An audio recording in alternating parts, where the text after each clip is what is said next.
ضرورت پڑ جائے، حالات ایسے ہو جائیں، اس وقت اللہ امتحان لیتا ہے کہ اب یہ کیا کرتا ہے۔ میرے پاس مال و دولت کی فراوانی ہے، خزانے بھرے ہوئے، اور میرے پورے محلے کا بل ان کی استطاعت سے زیادہ آ گیا، وہ بیچارے بل دیں یا بچوں کا دودھ خریدیں۔ اب امتحان آیا تھا سیٹھ صاحب کا، اب امتحان آیا تھا امیر شہر کا، اب امتحان آیا تھا اس دولت مند کا۔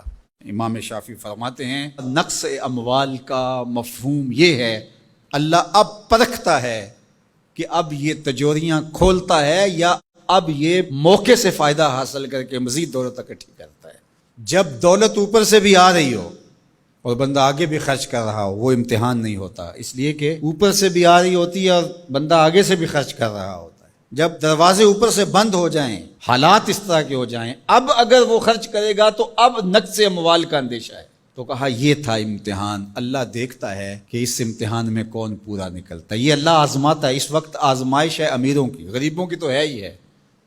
غریب تو بیچارے مر گئے ہیں، ان کے پاس ہی کچھ نہیں رہا، ان کی تو زندگی زہرناک ہو گئی ہے، وہ تو جس حالت میں ہیں الیاذ باللہ۔ لیکن اس سے بڑا امتحان امراء کا ہے، اہل ثروت کا ہے۔